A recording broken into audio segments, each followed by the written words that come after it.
So thank you again for being with us in this community chat of July 21st. My name is Sandra Arevalo, and I'm the Director of Community Health and Wellness at Montefiore Nyack Hospital. Today, we're going to be talking about the course of medicine cabinets, and it's a funny name. But in talking about medications, I'm finding out that there are a lot of things that we probably don't know about medications that we should be aware, because it could cause some harm, some damage, and even might be deadly. So today we have two experts to talk to us about medications, and I'm gonna ask them to introduce themselves. They both work here at Montefiore Nyack Hospital, and I'm very happy to have you. So why don't we start with you, Sasha? Good afternoon, everyone. My name is Sasha. I'm one of the pharmacy residents here at the hospital. I have an extensive history of working in different pharmaceutical settings. I have worked through retail, even in nursing home settings. So there's a lot of different variations in how medications impact patients' lives, and the setting that they're in is something that's very important to take into consideration. And regardless of where you are, the way you take your medications, the way you store them, that all makes a difference. And I will be glad to get into some of that with you today. Excellent. Thank you, Sasha, for joining us. Eneas? Hello, everyone. My name is Enéas Soares. I'm a registered nurse, Bachelor of Science in Nurse associate of yours. And I'm excited to be here today to share our knowledge on medication reconciliation. And I have been a nurse for the last 15 years, and I'm excited to be here. So I look forward to your questions and clarify and be part of our group here and, change the healthcare system for the better, because medication reconciliation is one of the cause of 50% of medical errors in the healthcare industry. And the National Health Institute also says that this has been costing the healthcare $10 billion per year. So let's see if you can curb that cost and improve patient healthcare or anybody in any settings with medication reconciliation. Thank you, Eneas. And just a reminder for all of our attendees that we would like to take all your questions. So please use the chat box, the Q&A icon at the bottom of your screen. Start writing all your questions. I'm going to read your questions to our experts.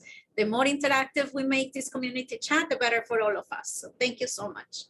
Okay, so you just mentioned, Eneas, medication reconciliation. What is that?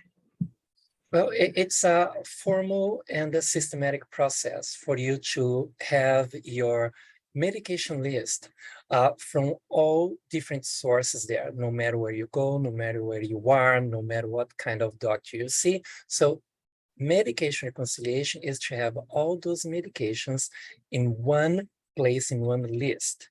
So like that, whoever you're seeing, you can show those providers or even family members, those are the medications that you are taking or not taking or planning taking. So it's a formal and systematic way to have an updated and most accurate list of medications that you might be on or not on. Okay, so the reconciliation is a list, or are you trying to say that we also need to have all of our medications at home in one place?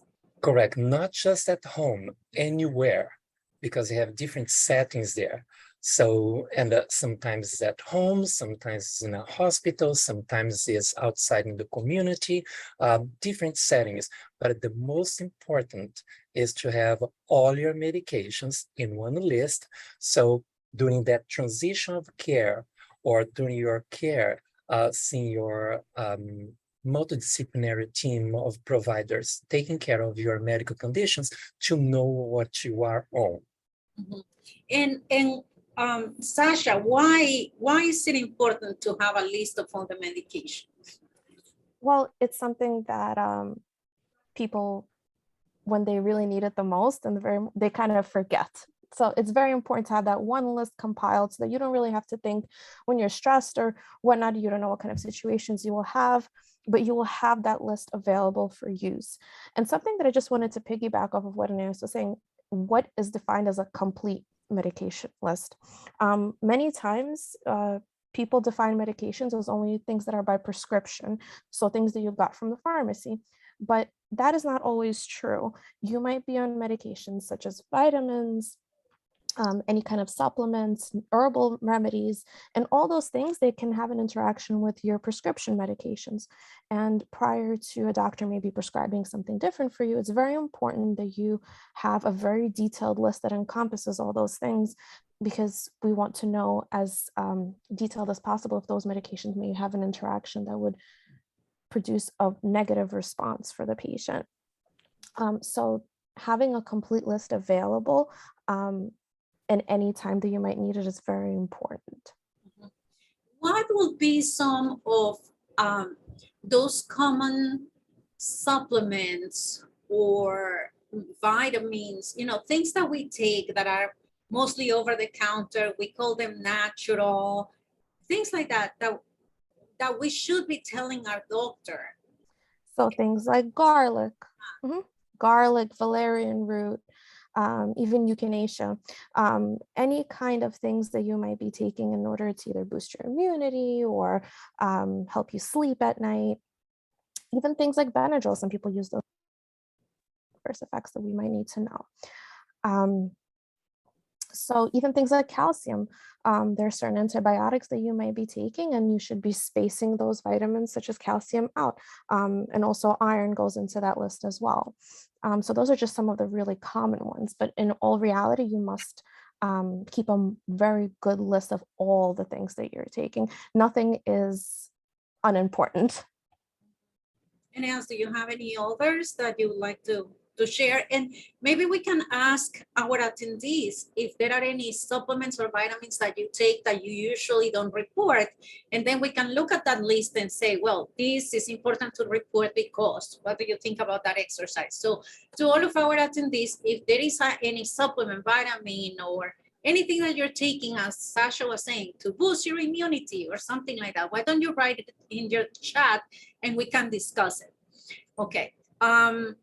And as I was asking if you know about any other interactions. Right. Even nowadays, we have something essential oils. Even essential oils can interfere or interact with other medications, and can cause allergy in the longer term and all that. But because it's something that we have in the market and it's growing more and more, not all that we see there that says that's beneficial to you has been evaluated by the Federal Drug Administration. One example, for instance, lavender essential oils and anti-anxiety medications. So a study proved that essential oils, lavender, and anti-anxiety medications, they work side by side. But then again, Federal Drug Administration is not going to say, well, keep on doing the essential oils. We had recently on Netflix a segment on that called The Unwell. So it shows that a doctor has been using just essential oils, but which is very good for whatever he's been using it for. But at the same time, shows another user of essential oils that almost died because the body created a kind of a resistance, allergic reaction to that, and she could not find out what it was. Finally, she said to her doctor, well, I have been using essential oils. Because the person feels, oh, I don't have to tell my doctor, my providers, what I'm on. It's natural. It's, everybody's taking. So I don't have to tell him. So yeah, it can put your life at risk. This is just one of the many, many, many examples, in topical, even eye drops or even different foods that you are consuming can interact with your food. So it is important that you let your doctor know what you're on, over the counter or not. You mentioned the vitamins and supplements. There was a case, a patient was taking, let's say, water pill. So what appeal, let's say Lasix or furosemide, it's the same. But at the same time, patient was taking a supplement of potassium. So he said, well, I don't have to tell my doctor. It's not prescribed. It's over the counter. And then we have your life at risk, you end up in a hospital for us to balance that, sodium potassium pump that affects your body. So there are many others, but today those two examples give an idea that whatever you're not saying, it can put your life at risk. It doesn't matter if it is natural, prescribed, or non-prescribed. And here are some of the medications that people are writing. They say biotin, women's one a day, oil of oregano. So, yeah, I mean, I think it's very important that you let your doctor know, because maybe whatever, if you're in an emergency room and you're experiencing some form of side effects, maybe it's due to toxicity, maybe you took too much of it. So that's why it's always important for the doctor to know, so that they can be able to recognize symptoms. In any case, I will stress this, and I can't stress this enough, whenever I interact with any of the patients here at the hospital, I always say, I literally go, do you have any nose drops, eye drops, ear drops, any creams? Like, I literally show all over my body. You have to say everything that you use, because you never know when that will be the missing clue to whatever is happening. And when you say cream, Sasha, does it refer to, I don't know, like medical creams? Or yeah, like hydrocortisone or Benadryl creams, clotrimazole creams. There's all different kinds of creams that are available over the counter. So unless you mention it, the doctor will never be able to kind of, even if they call your pharmacy, they won't be able to tell you that, oh, I know this patient takes this and uses it. Well, now that you mentioned that, a little story, because you made me remember about this. Like one time my skin was a little flaky, and I put a little bit of the diaper rash cream, because it's for babies. Yeah. It's gotta be good, right? Yeah. And gave me an allergic reaction. Yes. It was diaper. I believe it. I had a similar situation, but this was more of a cosmetic cream. I was like, oh, let me try this. It's supposed to get rid of wrinkles and really make your skin plump. I looked like a leopard. It was horrible. So I definitely mentioned exactly what the cream I was using, so they can figure out what is the active ingredient in that cream. And now I know that I'm allergic to it, and that whenever I go to shop for anything else, I know to look for this ingredient, to not buy it. Yeah, absolutely. Now, let's talk about prescription medications also a little bit, because, I think it's easy, especially when you live in a household where you have more than one person, you have your medications, then you have your loved ones' medications. And I think it happens often when you say something like, oh, you have a headache, I have migraine medication, let me give you one of mine, or, oh, that might be, it's an inflammation. I have this anti-inflammatory here that was prescribed to me for something. Why don't you try it? What do you think of that? Personally, I counsel my patients against that, specifically even those patients that come and they get antibiotics, for example. At times patients say, oh, I feel better, and I'm just going to leave the rest of the antibiotics. So that's a big no-no in itself, but it happens very often. So I always say you should not reuse this medication afterwards, or you should not share this medication with anybody else, because first of all, the doctor was not able to assess if you actually need the medication, and was not able to assess if it's appropriate for you, because it might do more damage than good. So you should always counsel a doctor with whatever is happening to you and see what they feel is appropriate for you to use. So my big advice is, do not share medications with anyone. And if you live in a household that has many people that are on different medications, have your own medication caddies. There are really cute ones that I sell on Amazon, and that's how you can separate everyone, and which is your medication and they know what is theirs, and it doesn't have to mix. And you just made me think of something, Sasha. Even though two people in the same household might be taking the same medication, the doses might not be the same, right? The doses might not be the same. So your stuff with your stuff, so that oh, it's time for me to get a refill, or maybe I need to call a doctor. So just have your things separated. And you have pills that come in different milligrams, right? Like yes, absolutely. It could be the same name, but one is 250 milligrams, another one is 500. Yes, Mm-hmm. I overdose and not know it, or not take enough and not know it. Okay.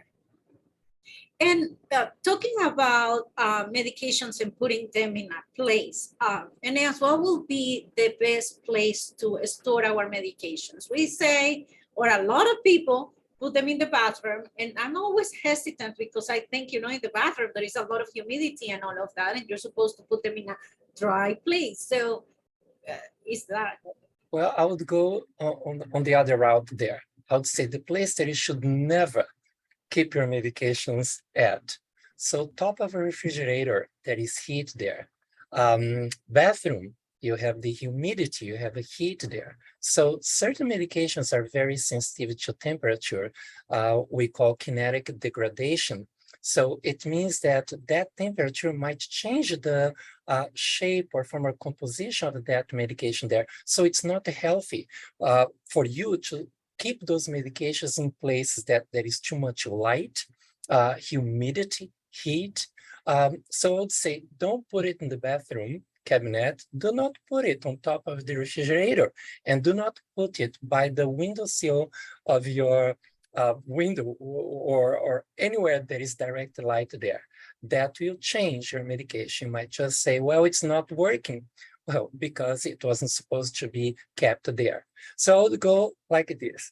But like Sasha said, you can keep it in a separate way in a caddy, and you can keep, I always say about children and pets. So we are all superheroes when you come to save lives, let's say. So up, and away from children and from pets. We are not Superman, but we can do that. So up and high, and lock the things so people do not have access, those who are not supposed to have access, but definitely not in the bathroom, not on top of the refrigerator, not under direct light. That's a safe bet there. But I will say, aren't they, and I'm asking our attendees now, you know, where do you store your medications?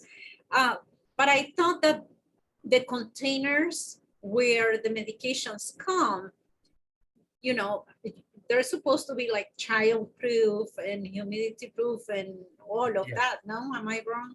No, you're still right. Go ahead, Sasha.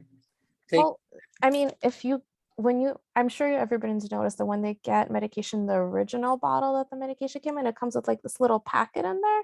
And that little packet is what absorbs any kind of moisture that could affect the medication. But unfortunately, usually when you get from a pharmacy, the medications come in bulk. So they count it out and they put it in those little child-proof containers, which are child-proof majority of the times, not all the time.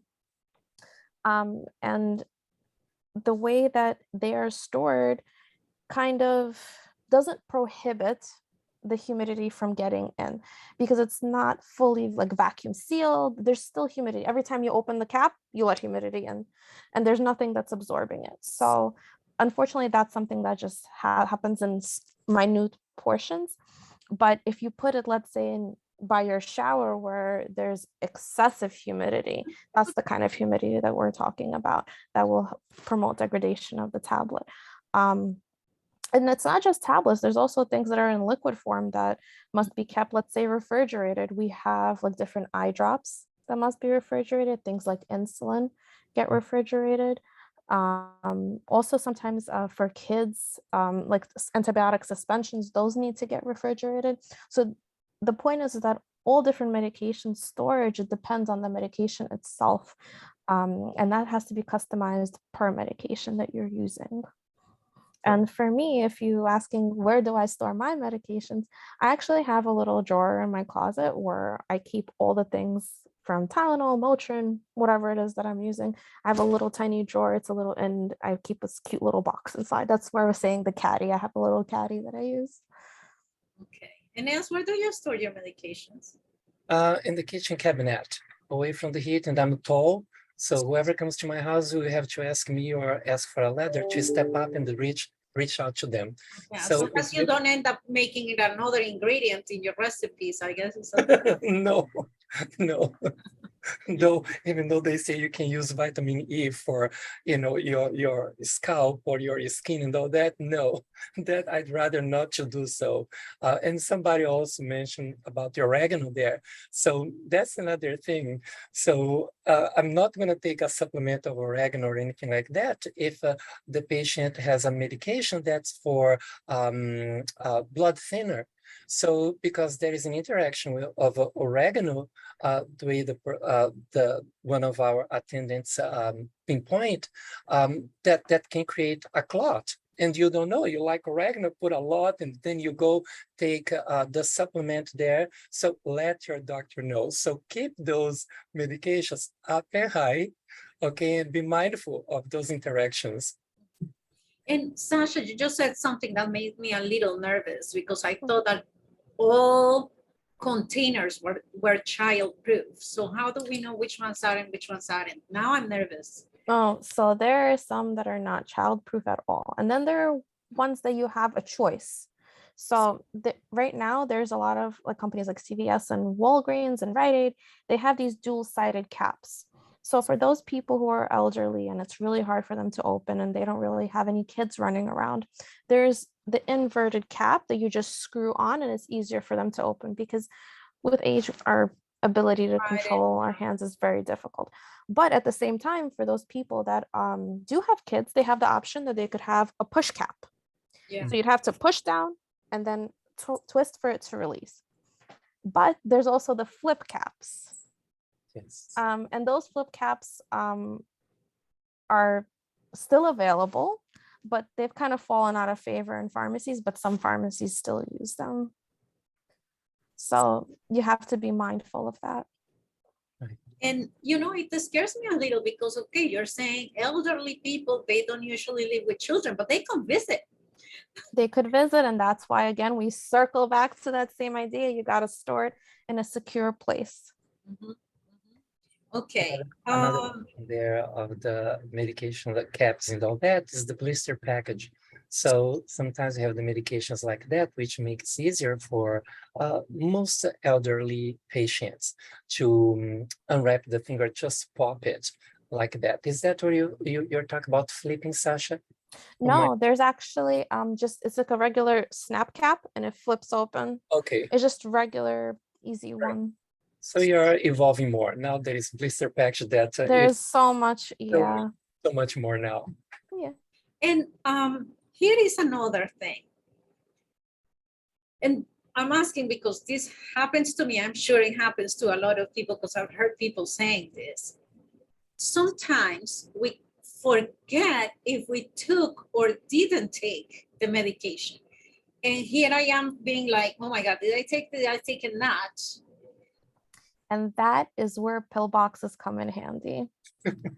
Okay. Not only can they be fashion forward because you can find them in all different kinds of shapes, sizes, colors, you name it, you can customize it. But you will know exactly what medication you need to take for the day. You will know exactly if you took it that specific day because it's either there or it's not. And it's pre-filled for the whole week.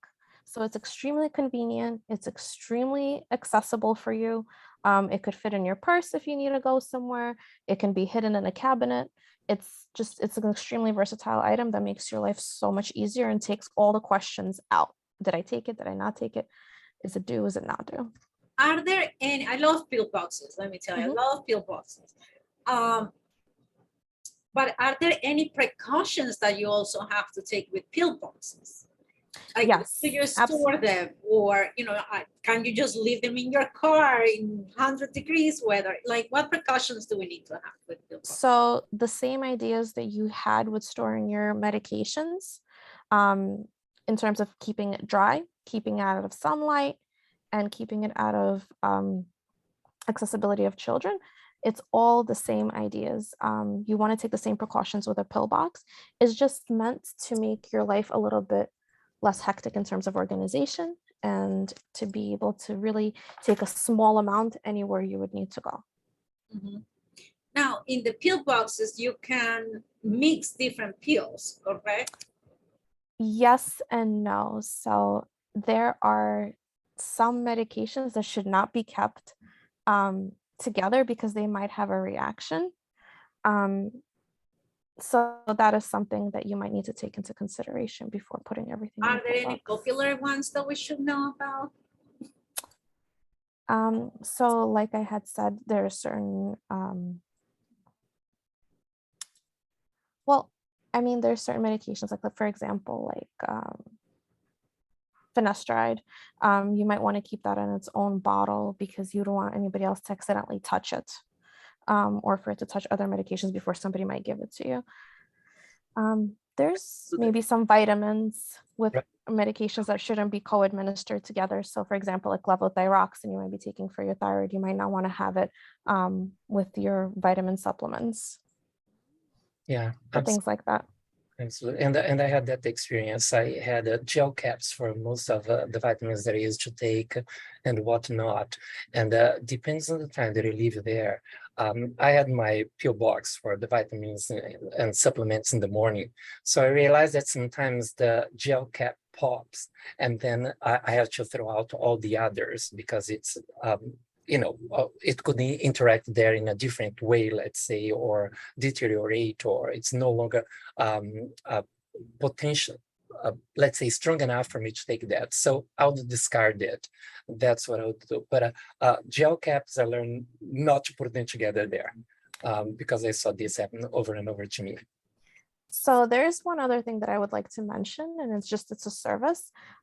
There are services that prepackage the medications that you have into a quote unquote pill box. It's kind of like you push it out, and they could prepackage all the medications that you're supposed to take at once, and they take into consideration the ones that are not supposed to be prepackaged together. So that is something that could be available for those patients that want it done for them. Like they don't want to be involved in this process, and that's okay.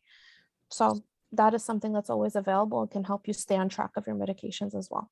Yeah, actually, I've heard of that service, and thank you for the reminder, because I think it's great, especially for the elderly that, forget to take one thing or another, or they don't know what time. And I think it comes all labeled with the times and that you need to take and all of that. But how does that program work? How do you register for the program? Is that something you talk to your doctor about or your pharmacist?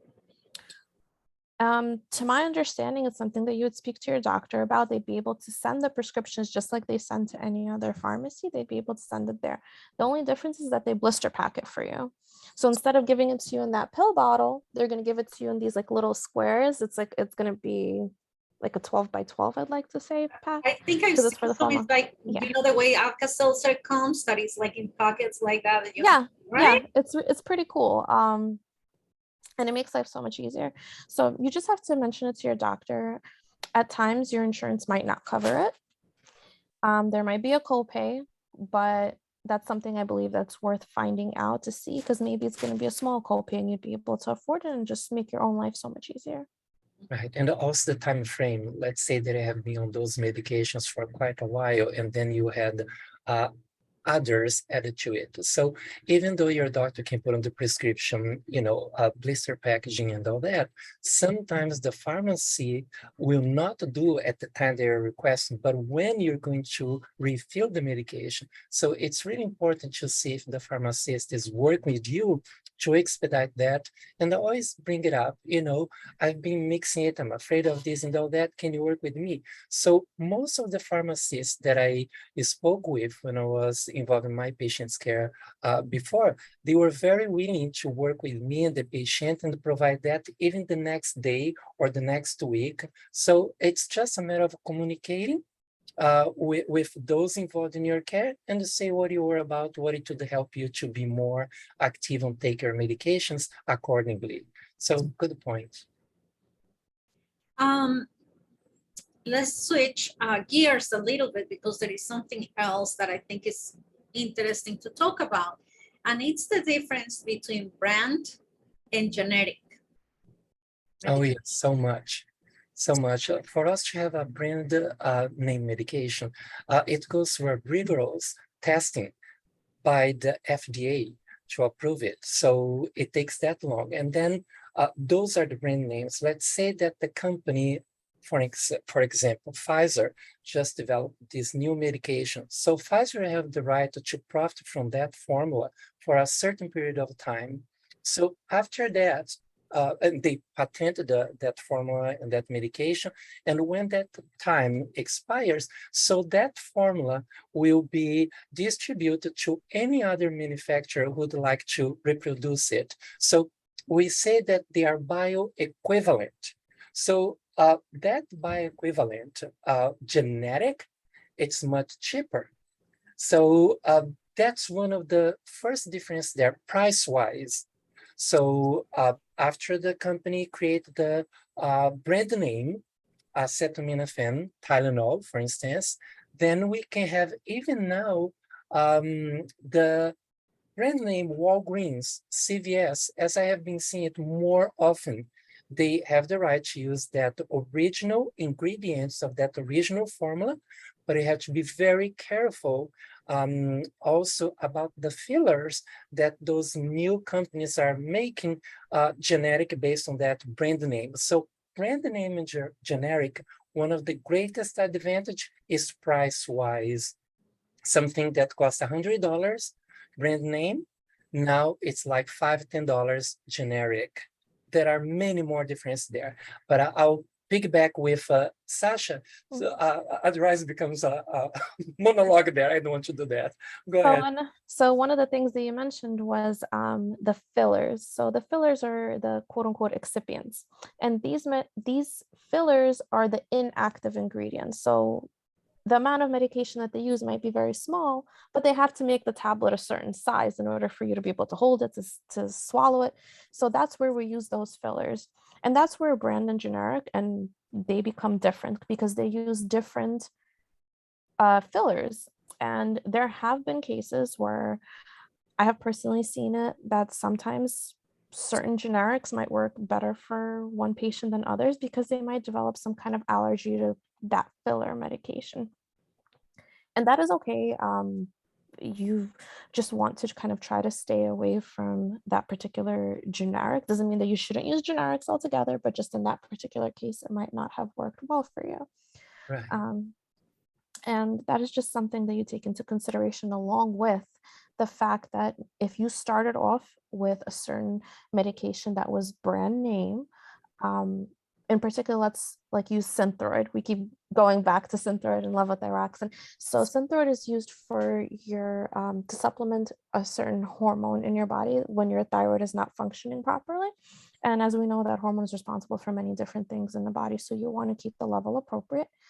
So it is said that for that particular medication, you want to really be cautious when you're transitioning from a brand to a generic because the levels might be fluctuating of that hormone.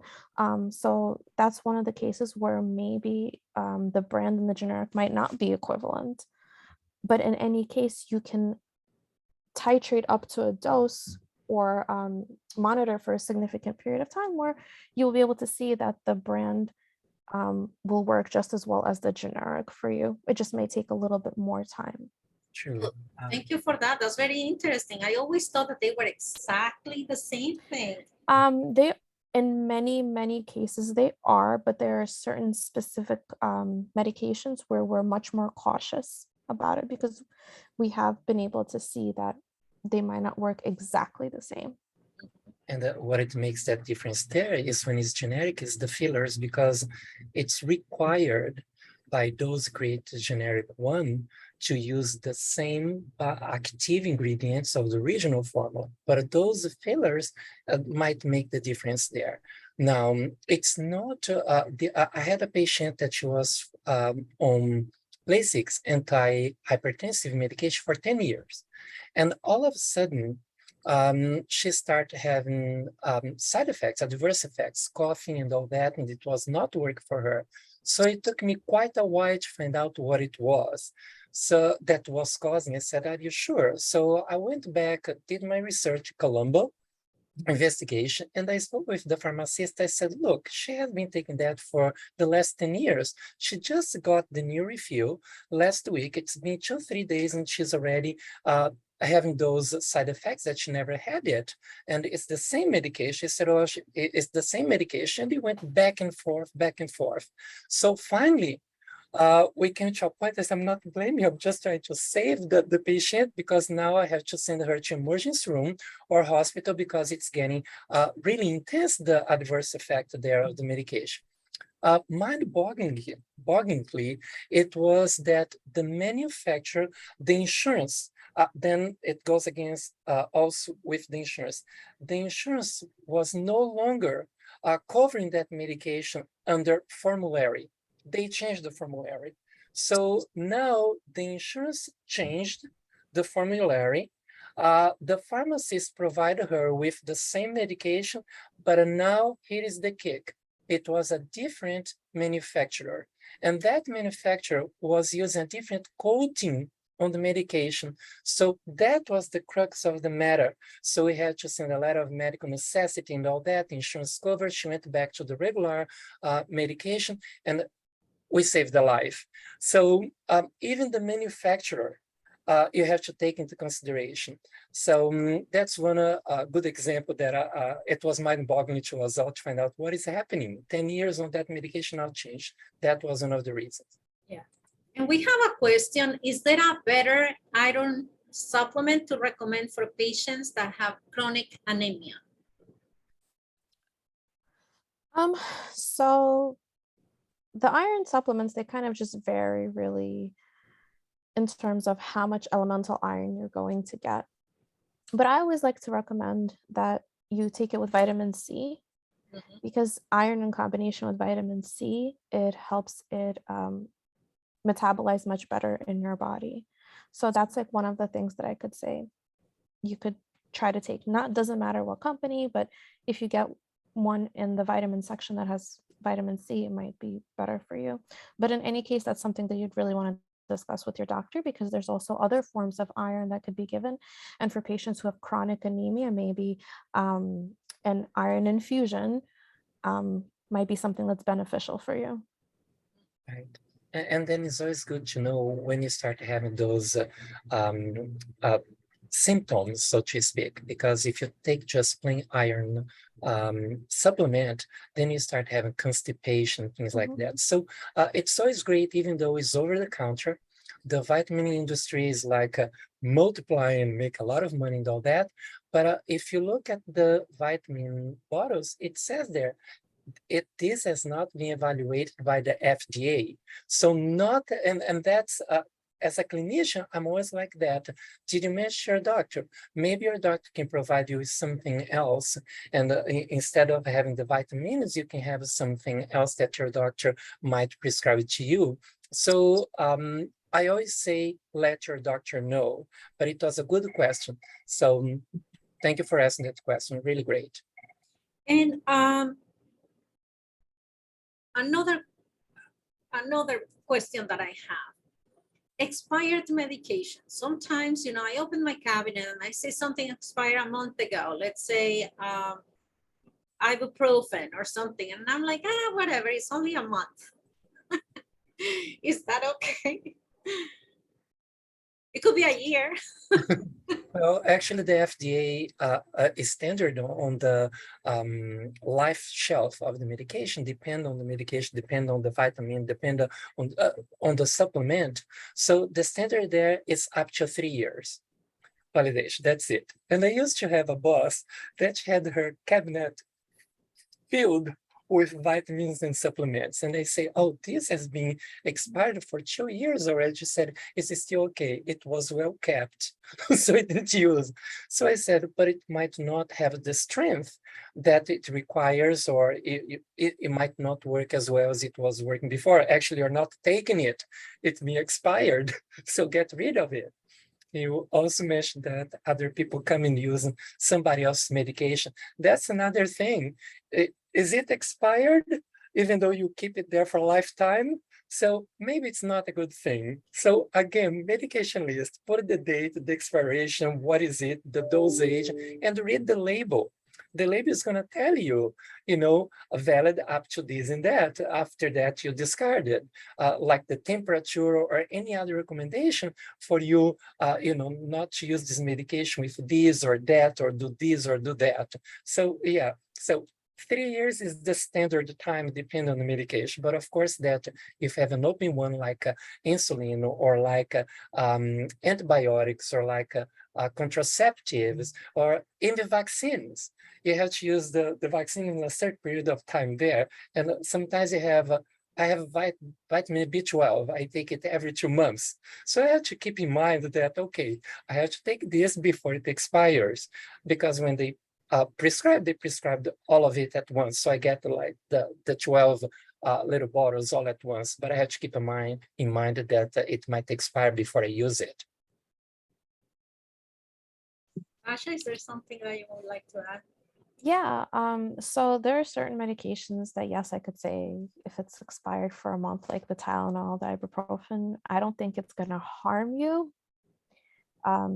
It might not work as well, but medications such as that were mentioned, such as birth control, you should never use birth control that is expired, because that it not working well will cause some significant upsetness for you if it doesn't work. Medications such as insulin, those after the vial is open, it's only good for a certain amount of days, and it has to be adhered to accordingly, or else you might not have good control over your glucose. And medications such as antibiotics, use those for when they're prescribed and only for that time frame. Do not store extra that are left over, and do not use them if they are expired. And they won't expire if you don't store them if you have any left over. So just toss those appropriately. And let me ask you, how do you dispose of medications? Because can they just go in the garbage, or it? No. The first thing is, don't put it up. There are many programs, depends on the state, it depends on the company that you're working, depending on the medical facility, depending on the hospital. There are many settings nowadays that encourage you, even the CDC or FDA or Institution of Health Care Improvement, they give you some hints there of what not to do. Don't mix you're gonna throw medication, do not just throw it out plain. Mix with, let's say, cat litter or something else that, animals or any other people ravaging the garbage, they can take advantage of that. One of the major medication that they say is, if you have leftover opioids or something like that, try not to put it there, just throw it plain. They also recommend for you to mix with salt or water or something. Or even coffee grinds. Right, coffee grinds. Thank you. I do that for my plants, not to get the plants because it's healthy for them, the minerals there. But mix with something that people will not go and get and use it. There are many programs nowadays that you can call and ask them if they have any department that accept the medications. Your doctor's office, you can ask your doctor's office. There is a national program, I think it's New York for sure. April and October, there is a program for you to dispose of your medications. So if you call 311, they'll let you know when, so you can dispose of those medications safely. Because it depends on the medication, somebody can just take it by mistake. Don't mix with food or anything like that, because people might just be eating and did not know that you put it there, it was to be thrown, and it's in the refrigerator. There you go. So many programs nowadays. So I hope that Montefiore and IAC, and somebody put a question there, Rockland is trying to improve that kind of medication reconciliation. Maybe they can also implement that kind of resource for expired medication disposal. What about the Terra bag? We have a question here asking, what's your opinion on using the Terra bag to dispose of the meds, or Tetra? I'm not sure how to read that. Tetra bag to dispose of the medications. That's the first that I hear. So I'm learning from you now. I know that, like, for example, CVS has bags that they sell that you can put all your pill bottles in and ship away.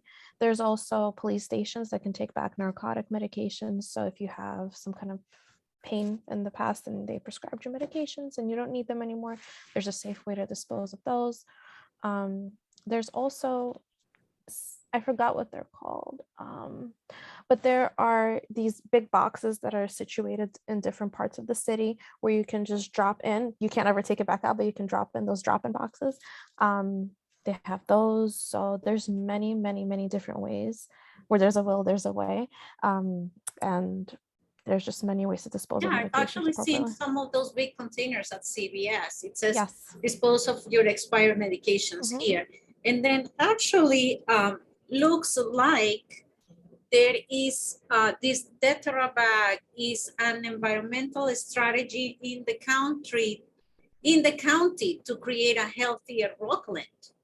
So they're testing it. It says because all the other methods can still hurt the environment. So that's very interesting. Thank you, Margarita, for sharing that. Mhm. Okay. Oh, there is National Take Back Day. I'm just Right. going over the questions. Correct. National Take Back Day.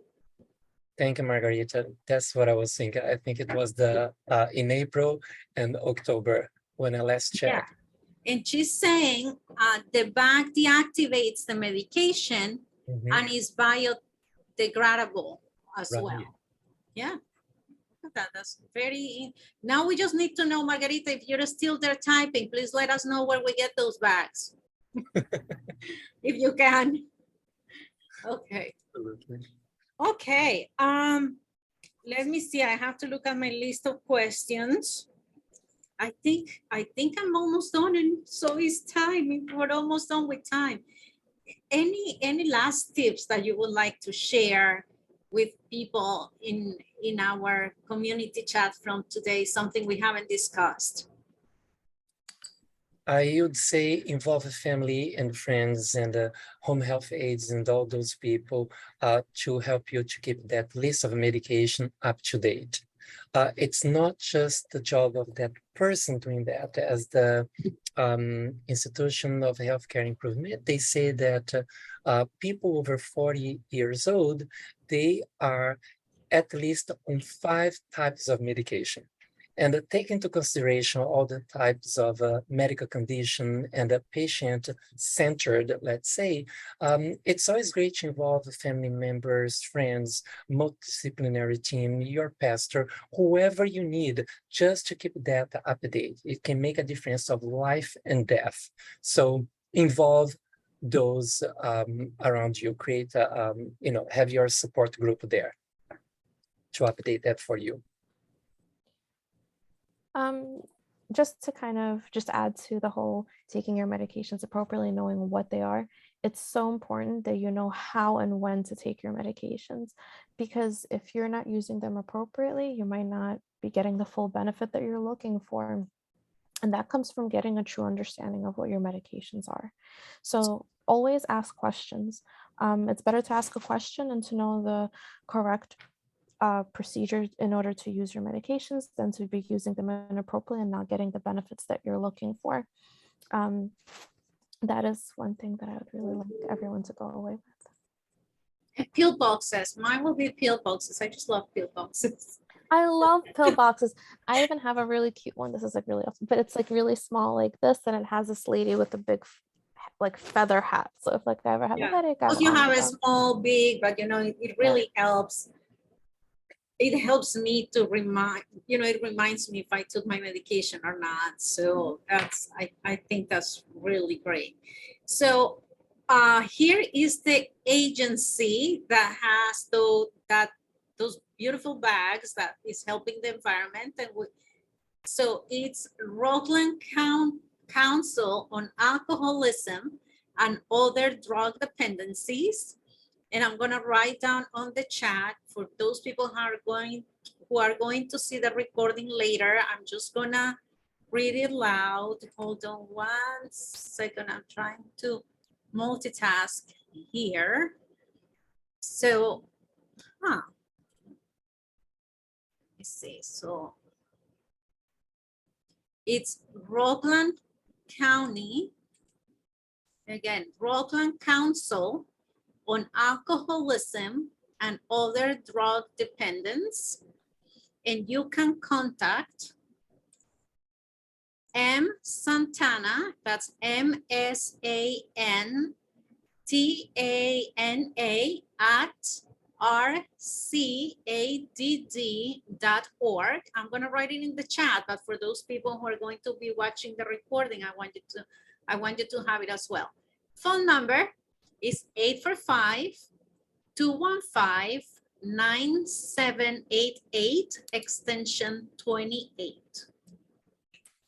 Okay, so if you want one of those Detra bags, please contact them. And here it is in the chat. Great, thank you, Margarita, for sharing that. I appreciate it. Okay, well, thank you so much, Sasha, Eneas. You know, I love doing the community chats because I do learn a lot. I think I'm gonna have to go home and move my medications to some other place. I'm not very happy about that, but you know, we gotta do what we gotta do.